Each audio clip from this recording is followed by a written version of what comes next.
Yeah, I mean, I did once go out on a bender on a Friday night and woke up Saturday lunchtime in a different town. And I do not know how I got from one place to the other.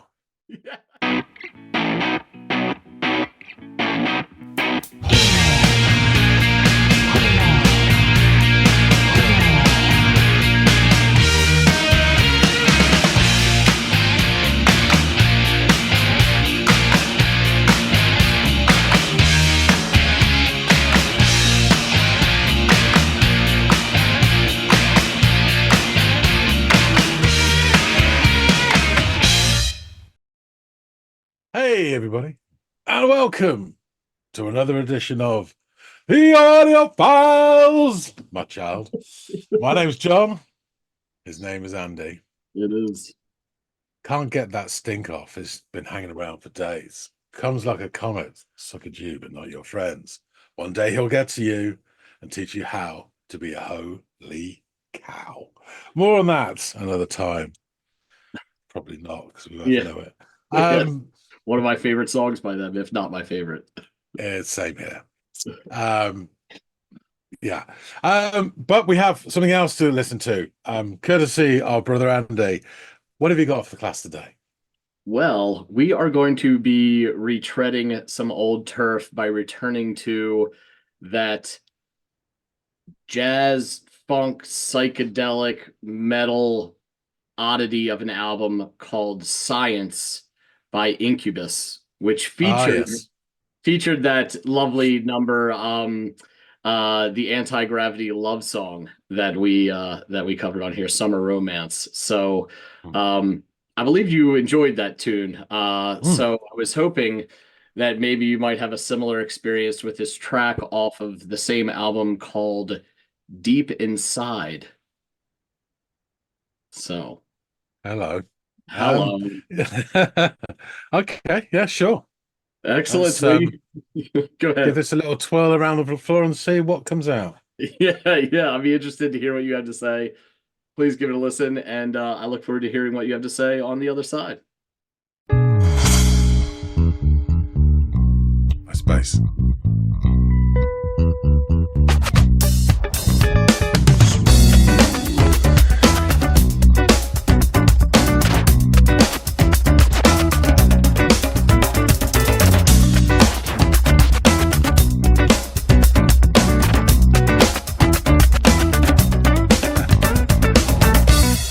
It's 3 o'clock, and we ask ourselves, where are we now? It seems we wandered out of bounds.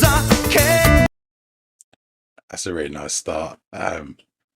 Yeah, great sounding bass, lovely sort of jazz funk guitar, and the drums are really tight without like showing themselves. Just yeah, sounds great. There's a nice little bit though they did where the guitar's doing sort of three bars going and then the fourth one it sort of breaks to do something and the bass comes in with a comment. That's really nice. I'm just going to whiz that back a wee bit. But yeah, great start. Return of the Floating Head. Always nice to see.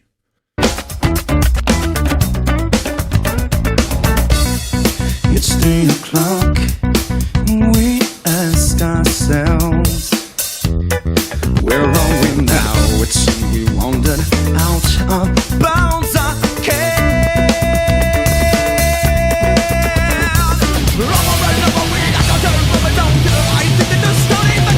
Deep inside, I had to spoil it, didn't I? I'm on my own, I can't see straight.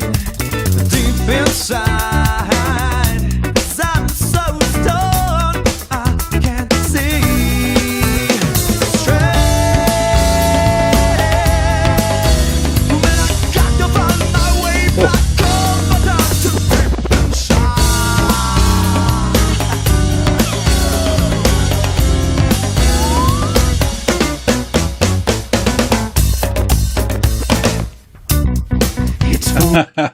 That was really fun there.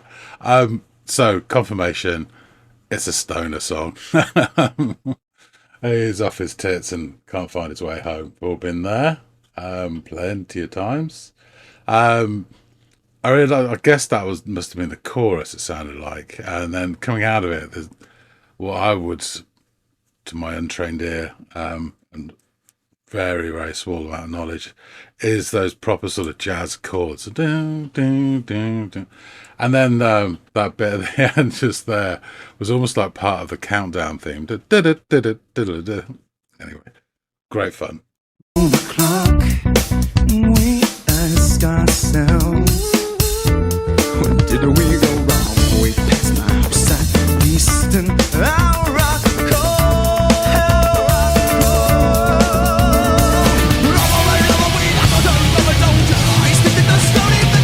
deep inside, I'm on my own, I can't see straight. Just occurred to me, he's singing there, I'm on my own, I can't see straight. But the verse just before is like, we're asking ourselves. So is it the raw way, or is he got voices in his head or whatever? Or is he just discounting anyone who's with him and thinking, I'm on my own here because they're fucking useless? I don't know. Interesting. Deep inside, 'cause I'm so stoned, I can't see.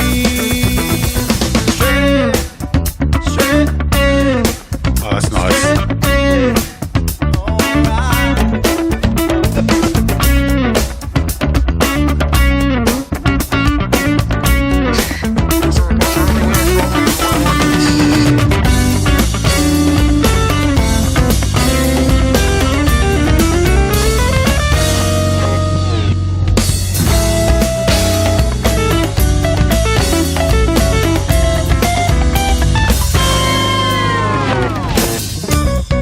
It's 5 o'clock, and we tell ourselves to get home. The sun's creeping overhead. I can't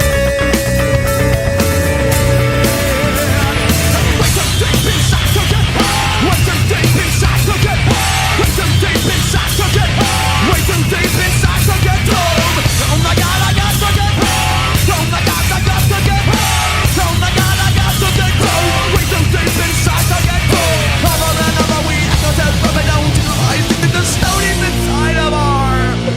I know exactly where we are. Where the fuck are we?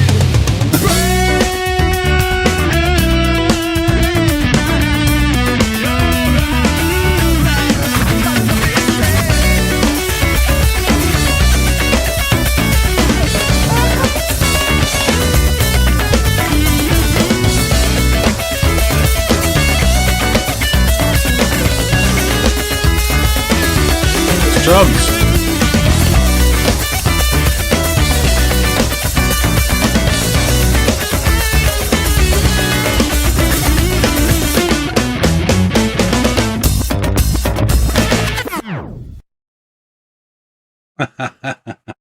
That was a fun ending as well. That again sounded like a house band at a TV. I did. Yeah, I could have done without that sort of growly new metal nonsense that kind of broke it up for me. You know, each their own. Yeah, he definitely kept saying like we tell ourselves, but the chorus was "I'm so alone." It's interesting. Um, I really like that first solo. It was almost like 1970s jazz detective. It was cool, and they mimicked like the notes he was singing, the notes at the start of the solo, and then when we come out of all this sort of growly nonsense into second solo, it was a bit more sort of traditional, sort of rock type solo. But again, right at the very start, he's mimicking the notes of the singer, and then when there's stuff, the drums, there's a really Latin feel to them. Really, really nice. Really, really nice. Yeah, this is enjoyable. Did enjoy the nonsense bits, but yeah, the rest of it was excellent. Which, despite my previous sort of misconceptions of Incubus, I now come to expect this sort of stuff, which is great. Really good stuff. Yeah, let's go back and chop it up with Andy. All right. Welcome home. It seems you found your way back. unlike Mhm. the narrator of our song. What did you make of this? Yes, nice to see the return of the floating head. Um, so bass guitar and bass, then guitar and drums. Starts off this nice little jazz funk groove. Um, there are also some scratching effects kind of punctuating it as well. So I'm getting early evening summer vibes. Mai Tais out on the terrace bar, anyone, perhaps? However, the singer comes in and informs us it's 3 o'clock, and I don't think this is an extended lunchtime session. So it's definitely the AM. And what's more, there seems to be an issue with determining a location. Now, I'm thinking this must be well before we all turned into smartphone zombies. Time was when all you had to rely on was shoe leather and a really bad sense of direction. Um, I'm guessing this is stoner related antics, but I remember those odd moments of clarity coming to you during a session, usually booze for me, where most of the time is spent like looking the wrong way down a telescope. And then suddenly it all snaps into focus, and you think to yourself, what am I doing on a pedalo in the middle of a lake at 2 in the morning? But yeah, happy days.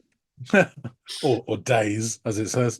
So yeah, the guitar's really spry and playful, and they're doing this little motif where he's doing a and then the sort of like fourth bar, it kind of leaves it open, and the bass chirps in with a little sort of motif, which is really nice.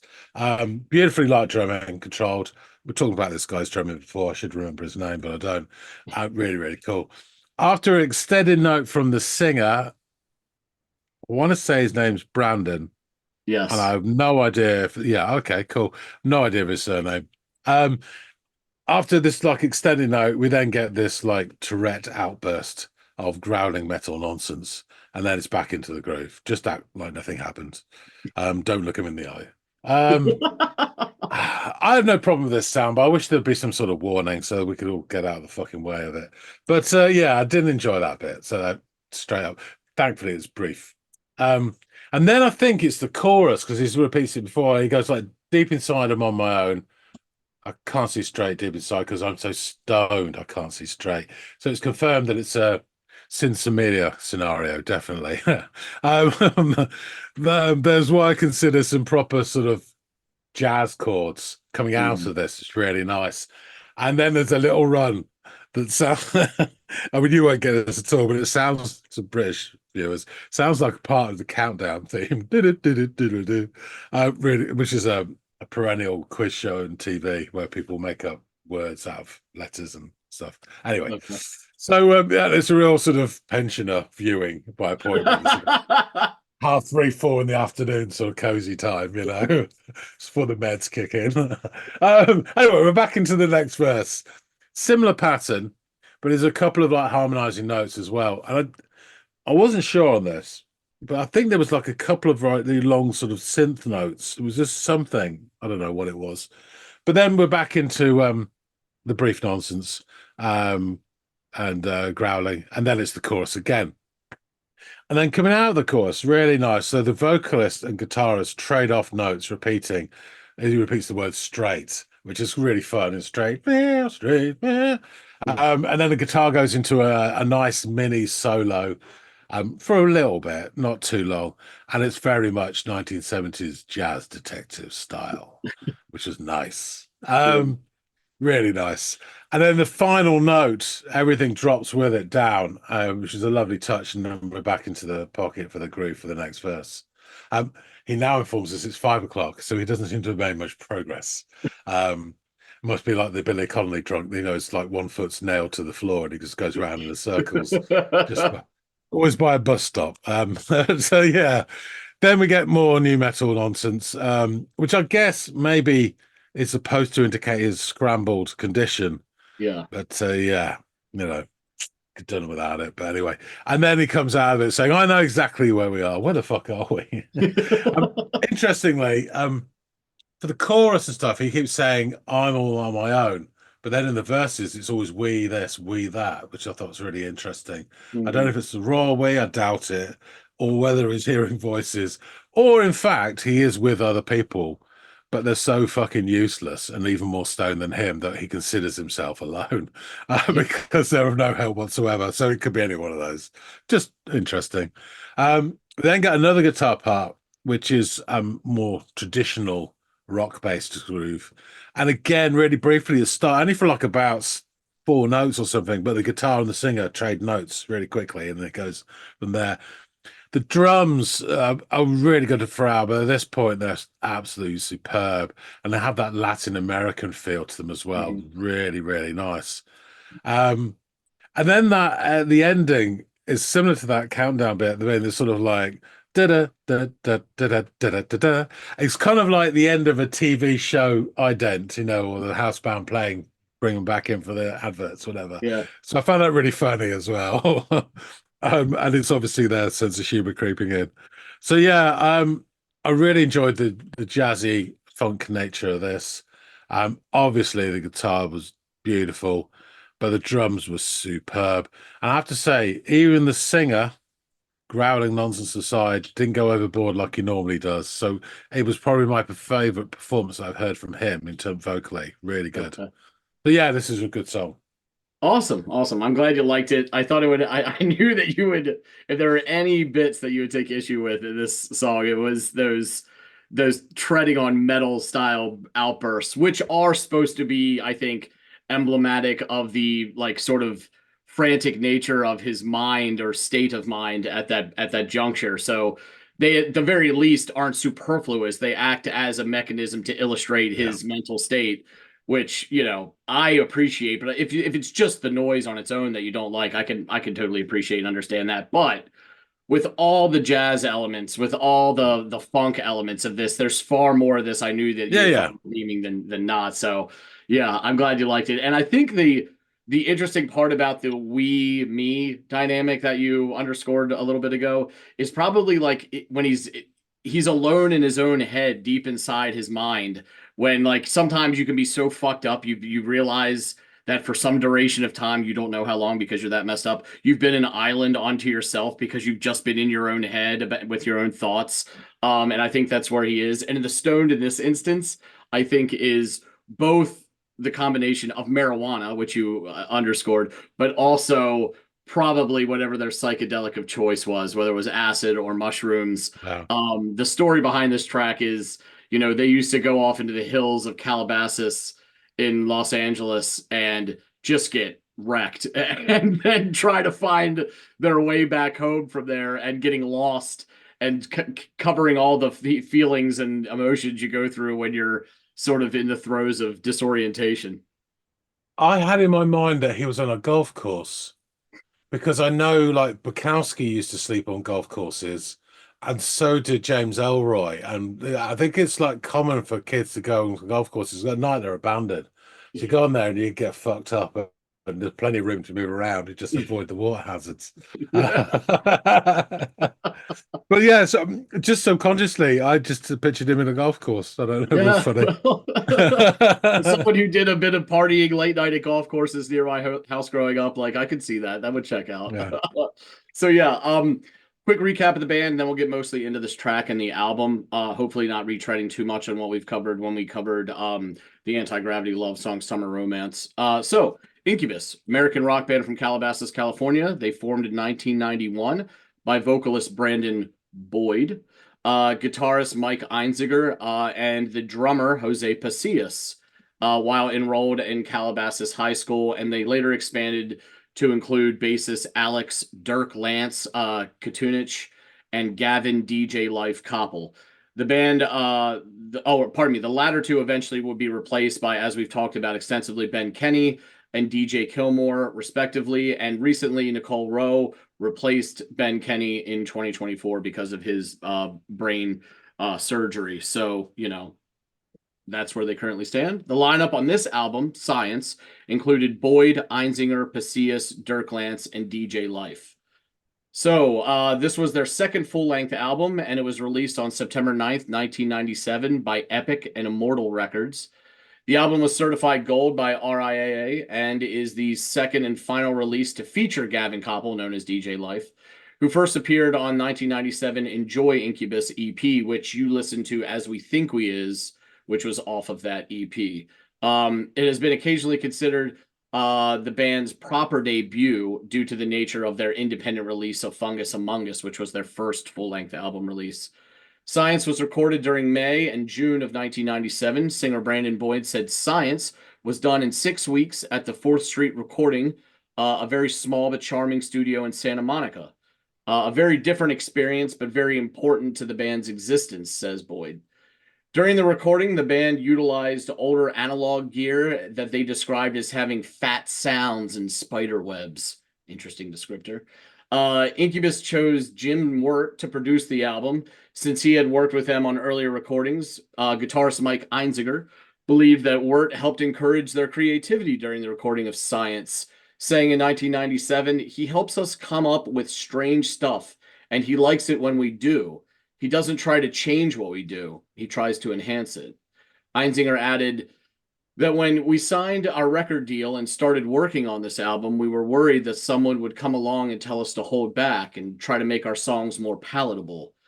But that never happened. They kind of just said, "Do whatever you want." With that kind of support, we just let everything kind of run wild. Musically, Science has been described by critics and music writers as alternative metal, nu metal, funk metal, and rap metal. The album incorporates elements of multiple genres, including heavy metal, funk, hip hop, techno, jazz, and electro. According to Rolling Stone writer Rob Kemp, Science links funk metal to the rap metal. Though sometimes retrospectively associated with it, the term nu metal was not yet in usage when Science was released. So instead, terms such as alternative metal, funk metal, and rap metal were used to label their sound. But go ahead. Yeah, you've said this before, and it struck me before, and it still struck me again. 97 for this, and I always think of Incubus being around earlier than this. And I definitely think of the term nu metal being around by 97, you know. Yeah. It's weird, isn't it? It's like about 3 years out of shift from where mentally I have everything. Yeah. Like I picture these guys as sort of 94 breaking through, you know, sort of thing. And Yeah. nu metal being described around about 96, 97. Yeah, and it's weird. It's just, Well, and I think you're kind of retrofitting it because, like, the term, yeah. I don't think the term came around after that, but it came after the around shit came around, yeah. to describe what it was. So Yeah. but I remember being in high school and hearing people talk about like rap metal. Have you heard this rap metal band? Fill in the blank. And then it wasn't until the early 2000s, by the time the indie rock revival came around, that they started to refer to what preceded it as nu metal. So yeah, it's odd. I you know how things work out, but to be fair, they were around before 97. This is their second full-length release and their third overall release, because Enjoy, which was the EP that featured As We Think We Is, preceded this by a year or two. So, but yeah, 97 is when it came out.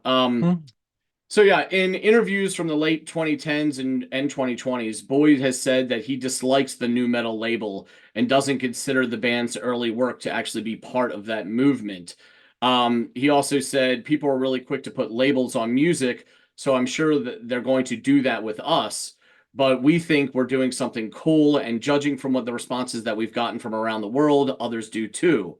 Einziger has since stated that Incubus were not part of the same Southern California scene as the nu metal bands during their independent years, despite having similar influences. In 2022, during a Metal Hammer interview, Boyd would remark, "We weren't trying to fit into a particular niche at a particular time. We were just kids being influenced by a small handful of bands that we grew up with." The album as a whole has been labeled as weed and mushrooms influenced funk metal freakout. Revolver described Brandon Boyd as vocally drawing on the eccentric funk rap of Faith No More, Primus, and Red Hot Chili Peppers. They consider him to have a goofy yet also badass presence on Science. Boyd has cited Faith No More's vocalist, Mike Patton, as being an influence from since he was an early teenager, as well as Patton's side project, Mr. Bungle, who were also known for mixing a wide array of genres. As the band toured Europe in the early portion of '97, they became more exposed to and interested in the emerging forms of electronic music by groups like the Chemical Brothers, and that sound would heavily influence this album's science as well. Einziger claimed that the title reflected the experimental nature of the album and the creative freedom of the band that the band was given. He was quoted as saying, "Our album is called Science because we were able to experiment. We were able to take our time and get everything to sound the way we wanted it to. Weird science and energetic funk." In February of '98, DJ Life was fired by the band and was replaced by DJ Chris Kilmore. The reasoning given for his firing was because they had creative and personal differences, and because Incubus could no longer be a productive family with him in it. Ooh, that sounds pretty heavy. Kilmore was originally from Harris, I know, right? That's personal. It is. That's not creative. That's personal. We can't function if you're present is pretty fucking damning. So yeah, Kilmore was originally from Harrisburg, Pennsylvania, just up the road, and had moved to Los Angeles, where he was struggling to support himself. Prior to joining, Kilmore recalled sometimes not having enough money for electricity, telling Spin Magazine in 2001 that it was cool. I just used candles at night. Kilmore was recommended by a friend of the band and received a phone call. Sorry, Andy, Yeah. but you said he's a DJ. How the Yeah. fuck Candles aren't going to power your turntable. Exactly. So yeah, Kilmore was recommended by a friend of the band and received a phone call on Friday, February 13th, 1998, where he was asked to audition. The audition took place the next day at the Sound Arena Studios in Reseda, Los Angeles. Kilmore remembered in 2019 that we sat around for 45 minutes just talking, adding, little did I know that they were really just trying to get an idea of my personality. So we were talking about everything from girls to aliens, all kinds of crazy shit. During the last 15 minutes of the audition, bassist Dirk Lance asked Kilmore to showcase his turntable skills. The other members of Incubus were impressed with Kilmore's playing and attitude towards life, with Einziger saying at the time, "After letting go of Gavin, I wasn't even sure if I wanted to acquire another member into the band. But then we met Chris, and in my opinion, everything changed instantly." Critics wrote favorably of the album's diverse style. Pitchfork gave it an 8.7 out of 10, stating this CD successfully combines all sorts of shit without sounding like a mess. Here you have a song. It's got a fat chunk bass beat, twangling fast in the back, some crazy electro squonks, and bleeps coming and going, sudden snatches of full-blown guitar jam, a rapid-fire Patton-esque vocalist, all the while someone scratching vinyl and a drummer back there hammering merrily along. AllMusic reviewer David Thomas wrote that the band manages to make their songs upbeat and danceable, as well as tunes to headbang to, an admirable feat in a genre that tends to reward decibel levels instead of quality. On April 11th of '98, Darren Kerr of the Vancouver publication Drop D praised the album's incorporation of turntablism and trip hop. Kerr also noted similarities between Faith No More, who would announce their breakup just 9 days later, writing, "I would not dispute that Brandon of the Jungle's evil lounge singer morphing into teeth-gnashing maniac vocal style is emulative of Michael Patton. I also would not argue that a couple of these songs could not sound out of place alongside Faith No More tracks like Caffeine or The Gentle Art of Making Enemies. However, guitarist Michael Einziger and bassist Alex Katunich are mining a groove vein uniquely their own." CMG Music Report wrote in '97 review that you've heard this kind of hip-hop metal fusion from bands like Faith No More, Living Colour, Rage Against the Machine, and Biohazard, but Incubus has got a bit more funk in its trunk than the other artists. They noted the album distinguishes itself from run-of-the-mill surf skate metal by including a real-life DJ who thrashes hard on the turntable as the rest of the guys on their instruments.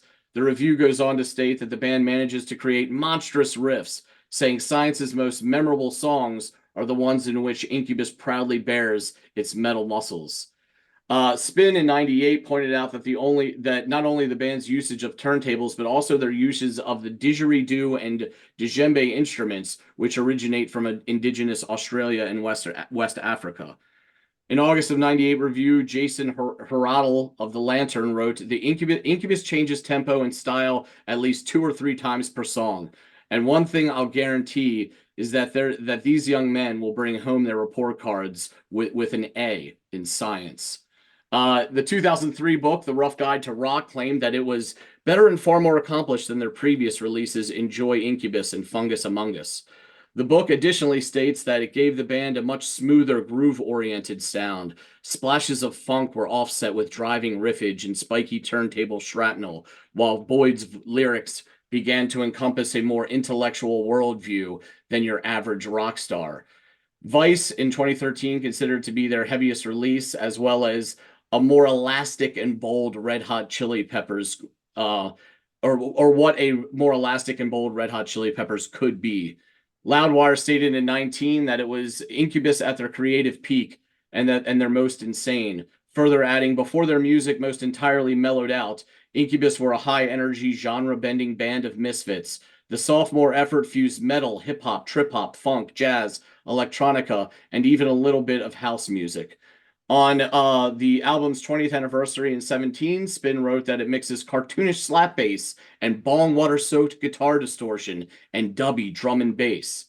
They added it's the sort of record that could have only been made in the late 90s.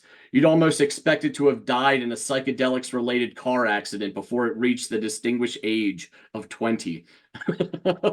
And Geddy Lee, the Canadian rock star and band member of Rush, stated that he was a fan of the album and at one point expressed interest in collaborating with Incubus. And Toussaint Abassi, the guitarist of the progressive metal band Animals as Leaders, has mentioned being influenced by it, and his band later toured with Incubus in 2022. In 2020, Metal Hammer listed it as being one of the best metal albums released between 96 and 97, and also included in their list of the top 10 albums of 1997 and the top 20 best metal albums of 1997. When ranking Incubus's discography in 2020, Kerrang placed Science third, remarking, for fans of the band's heavier, zanier leanings, this remains the high bar against which Incubus releases are now measured. So, let's get into these lyrics, shall we, John? It's 3 o'clock, and we ask ourselves, where are we now? It seems we've wandered out of bounds again. Over and over, we ask ourselves why we don't utilize things that are stored deep inside, my own, or I'm on my own. I can't see straight. Deep inside, because I'm so stoned, I can't see straight. Man, I've got to find my way back home, but I'm too deep inside. It's 4 o'clock, and we ask ourselves, where did we go wrong? We passed my house at least an hour ago. Over and over, we ask ourselves, why don't we utilize things that are stored deep inside? I'm on my own, and I can't see straight. Deep inside, because I'm so stoned, I can't see straight. Straight. All right. It's 5 o'clock, and we tell ourselves, we need to get home. The sun is creeping overhead again. Way too deep inside to get home. Way too deep inside to get home. Way too deep inside to get home. Way too deep inside to get home. Oh my God, I've got to get home. Oh my God, I've got to get home. Oh my God, I've got to get home. Way too deep inside to get home. Over and over, we ask ourselves why we don't utilize things that are stored deep inside of I know exactly where we are. Where the fuck are we? There you have it.